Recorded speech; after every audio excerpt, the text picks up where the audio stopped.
Como todos sabem, o número do Partido dos Trabalhadores é o 13. Foi por muito pouco mais de 13 anos que o PT governou o Brasil, iniciando com o primeiro governo de Lula em 1 de janeiro de 2003 e terminando com o impeachment de Dilma em 31 de agosto de 2016. Foram 4.991 dias de gestão ininterrupta, o que nos leva à pergunta: qual o balanço que podemos fazer desse longo período da história do país? Eu sou Pedro Rodrigues e sejam bem-vindos ao Manual do Brasil.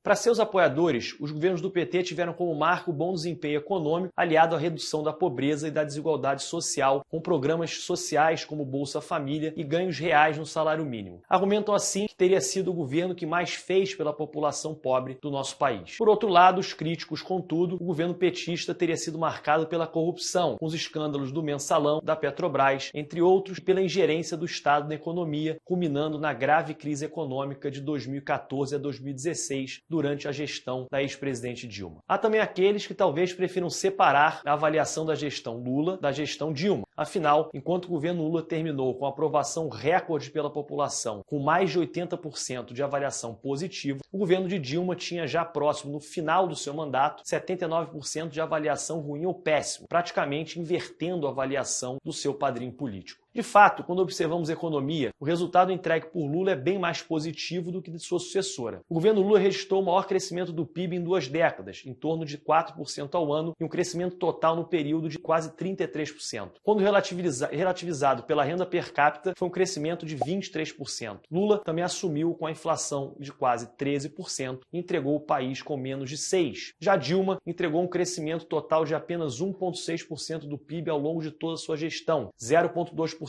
ao ano, bem inferior ao crescimento da população. Em outras palavras, as pessoas empobreceram. Isso ocorreu principalmente nos anos de 2014 a 2016, quando o PIB per capita chegou a encolher mais de 9%. De acordo com estudos de Reinaldo Gonçalves da UFRJ, esse foi o pior PIB em 127 anos e Dilma teria 90% da culpa por esse desempenho. Contudo, somos da opinião que essa tentativa de separar uma gestão da outra pode ser enganosa. Isso por uma série de razões. O primeiro motivo é que Lula teria sido beneficiado pelos bons ventos das commodities, ventos esses que pararam de soprar no governo Dilma. Foi um período em que países exportadores de matérias-primas, como o Brasil, tiveram seus produtos muito demandados internacionalmente, levando ao aumento das exportações e ao crescimento do PIB. O segundo motivo que vamos apresentar é que muito do bom desempenho de Lula pode ser creditado à situação mais confortável em que o país lhe foi entregue por seus antecessores Itamar Franco e Fernando Henrique Cardoso, que controlaram o monstro brasileiro da inflação e fizeram uma série de programas e reformas necessárias para botar o país nos trilhos. O terceiro motivo é que já no governo Lula teriam sido lançadas as sementes dos problemas que então floresceriam no governo da ex-presidente Dilma. Parte das intervenções desastrosas na economia,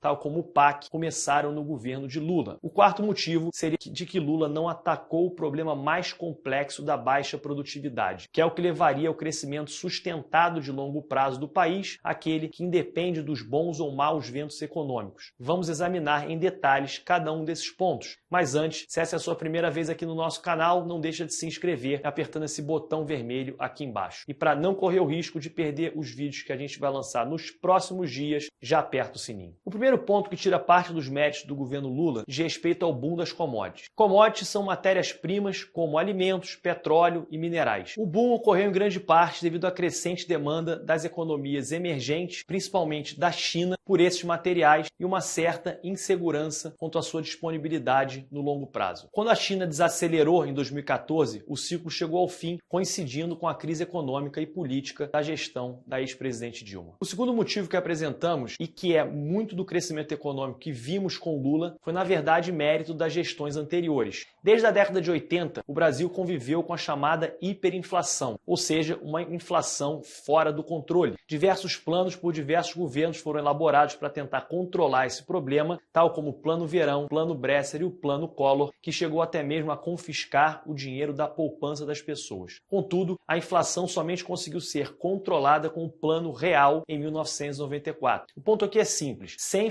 inflação controlada, as gestões petistas teriam passado por grandes desafios econômicos e sociais. E vamos aos números. Em 1993, 42% dos nordestinos estavam na extrema pobreza pelo critério das calorias diárias consumidas. Apenas 2 anos depois, já com o Plano Real, essa parcela tinha caído para 32%. É o equivalente a 4,3 milhões de nordestinos que saíram da pobreza apenas graças ao Plano Real. Ou seja, o controle da inflação é sim também um programa social e faz muito pela redução da pobreza antes mesmo das gestões petistas. Mesmo o Bolsa Família, o programa símbolo da redução da miséria pelas gestões petistas, costuma ter a paternidade contestada. O governo de Fernando Henrique já tinha implantado diversos programas de auxílio para as famílias mais pobres do Brasil, como o programa Bolsa Escola, Bolsa Alimentação, Auxílio Gás, e já contava com uma primeira confecção de um cadastro único de beneficiários. O mérito do Bolsa Família petista reside, assim, na unificação desses programas em um programa só, na expansão do cadastro dos beneficiários e no aumento dos valores transferidos. Itamar Franco e Fernando Henrique também promoveram outras reformas importantes, tal como a reforma administrativa e as privatizações. Imagine se até os dias de hoje a telefonia do Brasil fosse estatal. Como seria a qualidade dos serviços? Qual seria a disponibilidade? Será que todos nós teríamos um celular? Outra política importante feita pelas gestões anteriores ao PT foi na área da educação. A universalização da educação básica foi finalmente alcançada, com um rápido aumento no número de estudantes matriculados após a redemocratização. Ainda que possamos ter várias críticas quanto à péssima qualidade do ensino aqui no Brasil, o fato é que na década de 90 inserimos praticamente todas as crianças na escola, o que antes não era uma realidade. Observe que se trata de uma política cujos principais frutos somente são colhidos quando as crianças crescem, ao entrarem no mercado de trabalho. E é bem possível, portanto, que os ganhos desses investimentos da década de 90 tenham sido colhidos por Lula nos anos 2000 na sua gestão. Para fechar nosso argumento sobre o mérito das gestões anteriores, vamos comparar então os números do Brasil com o restante da América Latina, dividindo os dados em 2 momentos: os anos de 94 a 2002, quando o país foi governado por FHC, com os anos de 2003 a 2010, quando o país foi governado por Lula. A renda do Brasil no período de 94 a 2002 aumentou 24%, enquanto no período de 2003 a 2010 ela aumentou 50%, mais que o dobro. Contudo, no primeiro período o Brasil foi o 5º país latino que mais cresceu, enquanto no segundo período o Brasil foi o 6º país que mais cresceu, ou seja, um desempenho relativamente pior na gestão Lula. Quando analisamos a variação do IDH nos 2 períodos, a coisa fica ainda pior para a gestão petista. Entre 94 e 2002, gestão FHC, o IDH aumentou 9,2%. Já entre 2003 e 2010, na gestão Lula, ele aumentou apenas 3,6%. No primeiro período, o Brasil teve o 3º maior desempenho entre os países latinos. No segundo momento, ele ficou na 10ª posição do ranking. Nosso terceiro ponto é o que o governo Lula já teria lançado as sementes dos programas que então floresceriam no governo de Dilma. Os primeiros anos da gestão Lula foram marcados pela continuidade da política econômica de seu antecessor, FHC, que talvez explique boa parte do sucesso inicial do seu governo. Inclusive, já em 2003, o governo Lula fez uma reforma da Previdência, que acabou com a aposentadoria de 100% do salário que servidores públicos até então tinham direito. Medida essa que foi muito importante para equilibrar as contas públicas. Contudo, a reforma foi considerada como inaceitável por uma parcela mais radical do Partido dos Trabalhadores, que se opôs à reforma, sendo então expulsos e vindo a formar hoje o PSOL. O primeiro governo de Lula respeitou o que é consenso científico na área econômica. Porém, posteriormente, o tripé econômico embasado nesse consenso veio a ser substituído pela nova matriz econômica de Guido Mantega, que assumiu o Ministério da Fazenda já no governo Lula. Ideias desenvolvimentistas que defendem que o Estado deve interferir fortemente na economia ganharam mais e mais espaço. Já com Lula surge também o PAC, o Programa de Aceleração do Crescimento. Esse programa buscava acelerar o crescimento econômico do Brasil através de desonerações e investimentos em infraestrutura. É claro que é papel do governo investir em infraestrutura e assim fomentar o desenvolvimento. Contudo,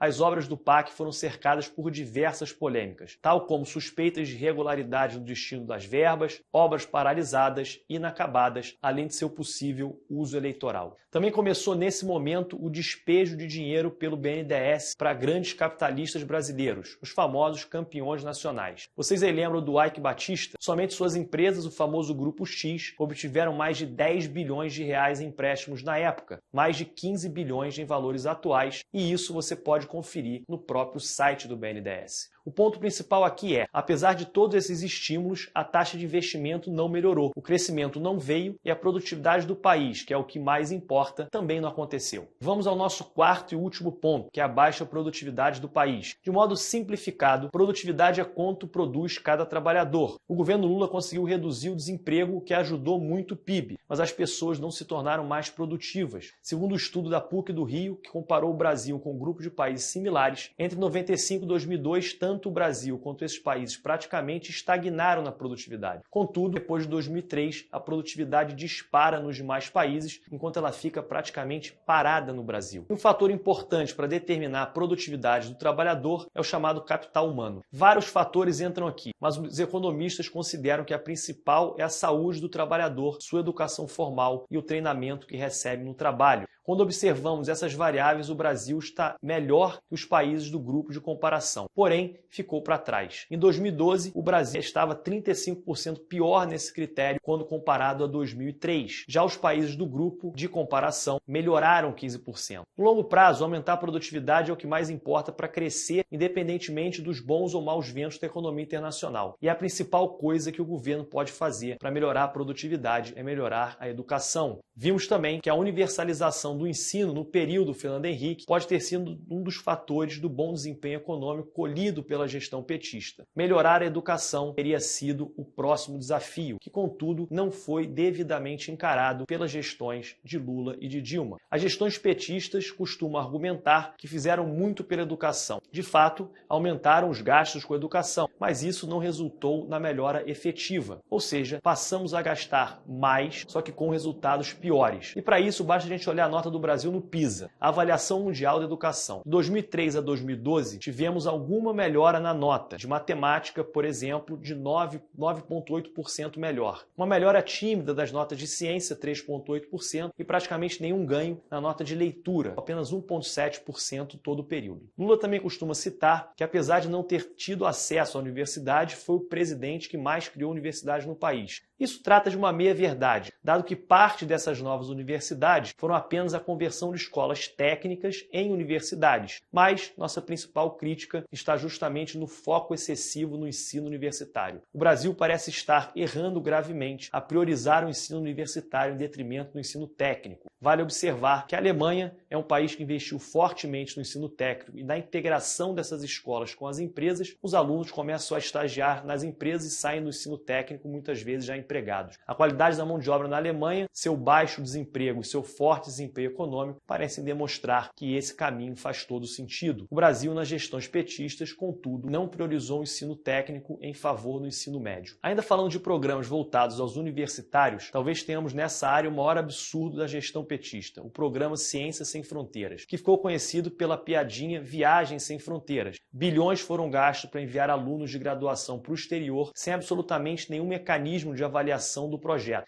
De acordo com cálculos do governo, para justificar o fim desse programa, o montante gasto para mandar 30 mil estudantes para fora podia pagar a merenda escolar para 40 milhões de alunos da educação básica. E aqui chegamos talvez no que seja o maior problema da educação no Brasil, a falta de atenção para a educação básica. Nós gastamos muito com universidades e desprezamos a educação básica. Mas é nos primeiros anos da vida que o investimento de uma criança faz mais diferença para o seu desempenho no futuro. Se o Brasil focasse mais em melhorar a qualidade do ensino básico, talvez nossos índices de produtividade e capital humano estariam bem melhores hoje, nos tornando resilientes ou mais resilientes a crises econômicas. Nesse novo governo Lula, sua gestão poderá ser marcada pelo fracasso, tal como foi o governo Dilma, ou poderá ser um governo de sucesso, se buscar a estabilidade econômica e não repetir os mesmos erros de ingerência do Estado na economia. Também vai precisar se desvencilhar desses escândalos de corrupção, monitorando com rigor os investimentos que serão feitos, investindo naquilo que realmente importa para o desenvolvimento do nosso país, tal como a educação básica. Agora me fala aqui nos comentários o que você pensa sobre as gestões petistas. Elas foram melhores ou piores para a sua vida? O que esperar nessa nova oportunidade que Lula tem de chegar ao poder? Comente aqui embaixo o que você acha desse novo governo. E a sua ajuda é essencial para fazer o nosso canal crescer cada vez mais. Por isso não esquece de deixar o seu like e compartilhar com todos os seus amigos e familiares. Valeu e até o próximo vídeo.